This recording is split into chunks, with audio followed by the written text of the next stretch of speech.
ലിസ്യുവിലെ കൊച്ചു തെരേസ. കുസൃതി കുരുന്നായിരുന്നെങ്കിലും എല്ലാവരുടെയും കണ്ണിലുണ്ണിയായിരുന്നു കൊച്ചു തെരേസ.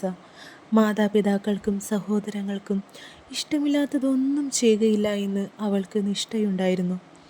ചെയ്തത് തെറ്റാണെന്ന് മനസ്സിലായാൽ ഉടനെ തന്നെ ക്ഷമ ചോദിക്കുന്നത് മാതാപിതാക്കൾക്ക് വരെ അത്ഭുതമുളവാക്കി. താൻ സ്വർഗത്തിൽ പോകുമോ എന്ന് അവൾ ആവർത്തിച്ച് അമ്മയോട് ചോദിക്കുമായിരുന്നു. അമ്മയോട് സ്നേഹം കൂടുമ്പോൾ അമ്മ മരിച്ച് സ്വർഗത്തിൽ പോകട്ടെ എന്ന് നിറഞ്ഞ നിഷ്കളങ്കതയോടും സ്നേഹത്തോടും കൂടി അവൾ പറയുമായിരുന്നു. സുഹൃത്തിനിയായ തെരേസയുടെ അമ്മ സെലിൻ ഇഹലോകവാസം വെടിഞ്ഞു. ഏറ്റവും മൂത്ത സഹോദരിയായ പൗളിനോട് ചേച്ചിയായിരിക്കും ഇനി എൻ്റെ അമ്മ എന്ന് അവൾ പറഞ്ഞു.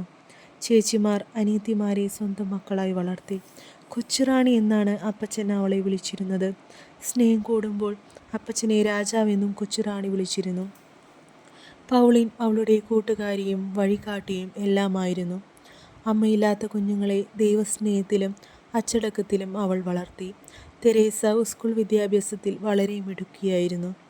തൻ്റെ സാന്നിധ്യത്താലും നിഷ്കളങ്കതയാലും അവൾ തൻ്റെ കുടുംബത്തിന് വളരെയധികം സന്തോഷം പകർന്നു. പൗളിൽ മഠത്തിൽ ചേരാൻ ആഗ്രഹിച്ചു. 24 മണിക്കൂറും ഈശോയെ സ്നേഹിക്കുന്നവരാണ് കർമ്മലീത്ത മഠത്തിലുള്ളവരെന്ന് പൗളിൻ തെരേസയെ പറഞ്ഞു മനസ്സിലാക്കി.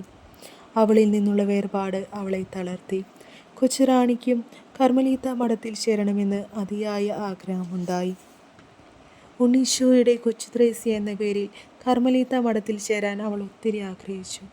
തൻ്റെ അമ്മയും സഹോദരിയും രഹസ്യ സൂക്ഷിപ്പുകാരിയും കൂട്ടുകാരിയുമായ പൗളിൻ്റെ അഭാവം അവളെ രോഗിയാക്കി. തൻ്റെ കൊച്ചുറാണിയുടെ വേദന വത്സല പിതാവായ മാർട്ടിന് താങ്ങാവുന്നതിലപ്പുറമായി.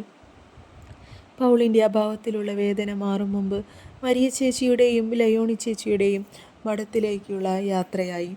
ലാളിച്ചു വളർത്തിയ മക്കൾ ഓരോരുത്തരും വീടിൻ്റെ പടിയിറങ്ങിയപ്പോൾ അപ്പച്ചൻ്റെ മനസ്സ് നോവുന്നത് തെരേസ അറിഞ്ഞിരുന്നു.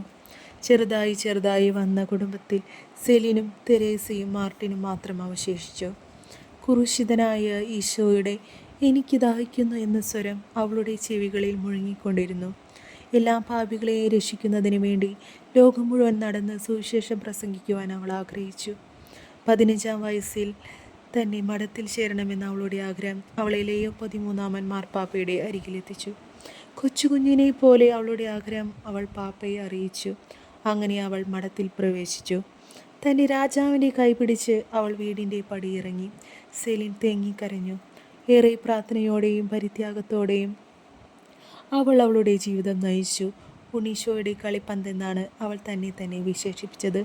സ്നേഹിക്കാൻ മാത്രമാണ് അവൾക്ക് അറിയാമായിരുന്നത്.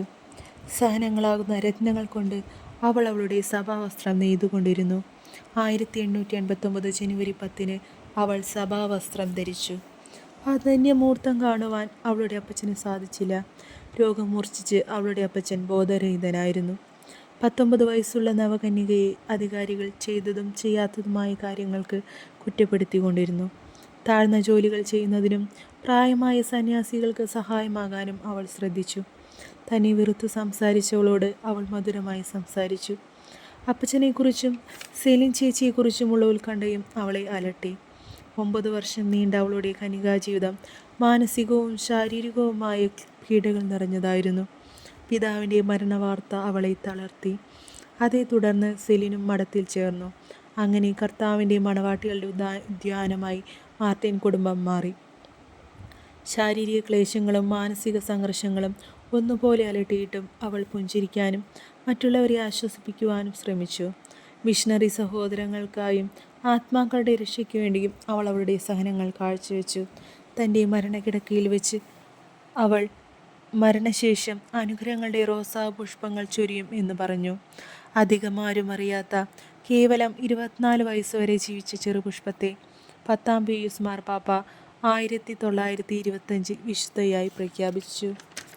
കൊച്ചു ത്രേസ്യയെ പോലെ ഒരു വിശുദ്ധ ജീവിതം നയിക്കുവാൻ, എളിമ നിറഞ്ഞ, സ്നേഹം നിറഞ്ഞ, ആധ്യാത്മികത നിറഞ്ഞ ജീവിതം നയിക്കുവാൻ നമ്മെ എല്ലാവരെയും ദൈവം അനുഗ്രഹിക്കട്ടെ.